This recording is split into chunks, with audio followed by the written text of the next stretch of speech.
Hey guys, Sharina from Sassy Seamstress, and this is part one of a series of pieces where I'm actually going to go step by step on how to make this. It is 1877, I'm actually doing the D5, Leanne Marshall from Simplicity. I'm making this yellow one here, and although I am actually using a blue material instead of yellow, I have picked out, this is kind of a crepe material. It's really nice blue actually. And while I wasn't able to completely match it, I picked out this for the lining. And I also picked out, it requires a lightweight fusible lining, and that's actually really important for the ruffles that you do a lining in, the fusible lining in between. That way both sides kind of stick to it and you get this, don't get this kind of like bowing effect when you've actually put your ruffles in. But we'll get to that anyway later on. Now I've already gone ahead and cut out the pattern. It's kind of a tedious process and I didn't want to spend a whole bunch of time showing you guys that. So, but I have cut out all of my pieces here. I chose a size 8 for the girl I'm making this for. And just as a note to ladies out there, and men I guess too, when you go and you pick out your size of a pattern, do not go by what you pick out in a store, so your dress size, because it is definitely not the same. Make sure you do good measurements on yourself or whoever you're making it for, and then match those, usually on the back. Get that close enough so you can see. There you go. So on the back, it'll go over the sizings based on measurements, and that way you can actually pick out the pattern size that you need. And it'll also tell you how much material you need, trim, zippers, anything like that, the interface, all of that kind of stuff. Which this pattern actually does require an invisible zipper. I think they called for, what was it? It was like a 18-inch invisible, yeah, 18-inch invisible zipper, but I think the only one I could find that was the right color was like a 22, but it doesn't matter, you can cut it, and I'll show you how to do that when we get to that step as well. So anyway, we're going to go step one of this process. A lot of these patterns that you can pick up from stores also come out with awesome directions, and so I'm just going to literally go step by step through this process. Now I am adding a few extra steps because I chose to add a lining to this dress, which the pattern does not include. So I'll be doing first the entire lining, and then we'll do the regular, I guess, your outer face material. So, but step one of this is just to do a stitch line of the neck and the back of the two top pieces. So I will get everything laid out and we'll go from there. Alright, so I have my back pieces here, and this is one of my front pieces. So you have your arm here, and this is the front, coming down the midline. And what we're doing is a staying stitch, which is just your straight line stitch setting on your sewing machine. And we will start at the midline and go up towards the shoulder, and this will prevent the material from kind of stretching or bowing and while you're doing the rest of your project. Now I've already changed out my needles. I like to start with a fresh needle in the beginning of every project. And I've got my sewing machine all set up. Let's pull that forwards. There we go. Alright, so we're going to start at the midline here, and the seam is a 1/4 inch.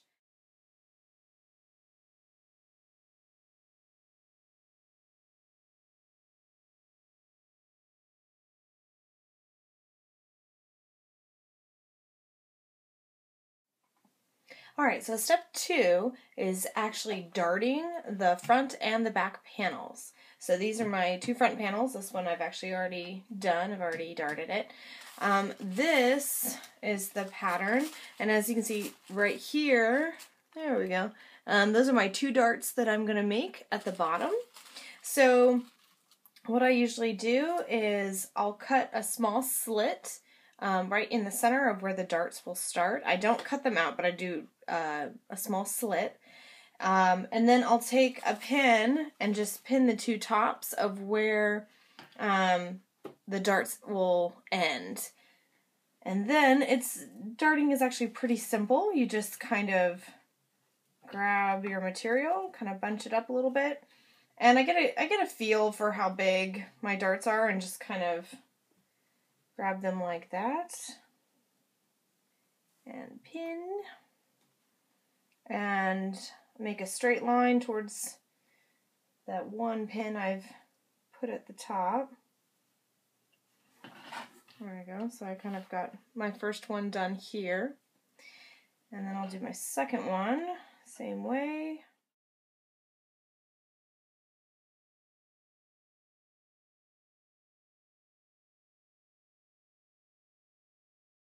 So now I have my two darts, and I'll do a straight line stitch again, just following that line. So when I actually sew it, it'll almost also be on a slight triangle, or I'm sorry, diagonal. So I'll start over here, and I'll come closer and closer to this point, and actually I'll run off the edge of the material at my tip here, and that will kind of prevent that. Sometimes you get like a little bubble at the top of a dart, and that will help kind of prevent that from happening.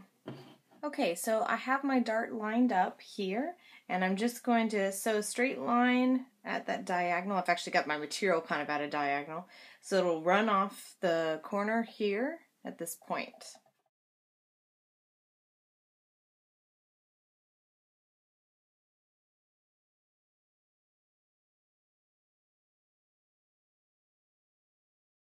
So that's where that point is. I have that pin kind of marking it, and I'm just going to run off.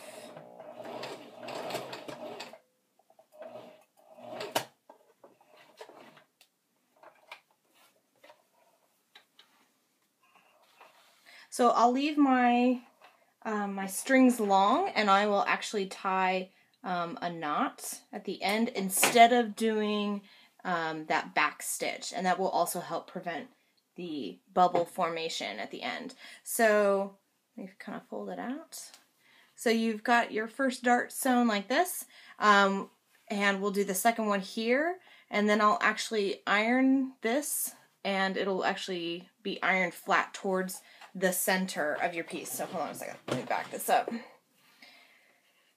So here's your midline here, and we'll finish our other dart, and then I'll iron it so that this flat part is facing the midline. Okay, so after you're done pressing your seams and tying off the ends, the next step actually, what is that, step 3? Yeah, step 3 is actually to sew your shoulder. So I have right side to right side, and we're just going to do a straight seam.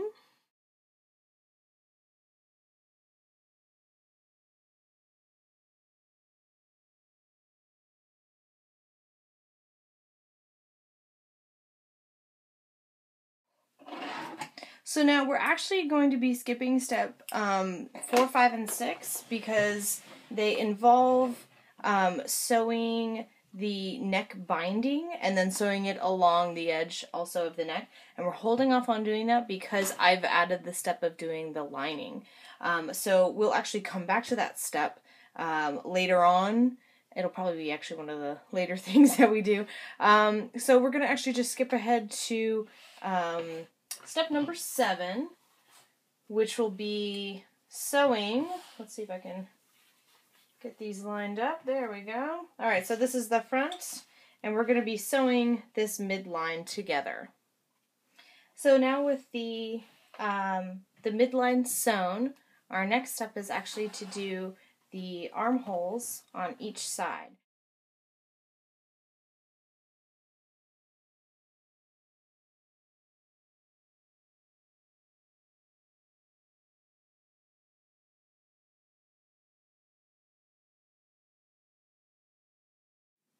Okay, so once we've finished making the armbands here, I'm sorry, finishing the armband around. I've just kind of pinned this in the back, but I just wanted to give you kind of an idea of what it looks like on a mannequin. And this will be the end of part 1. Part 2, we'll finish up the skirt part of the lining, and then we'll go ahead and get started on the outer layer.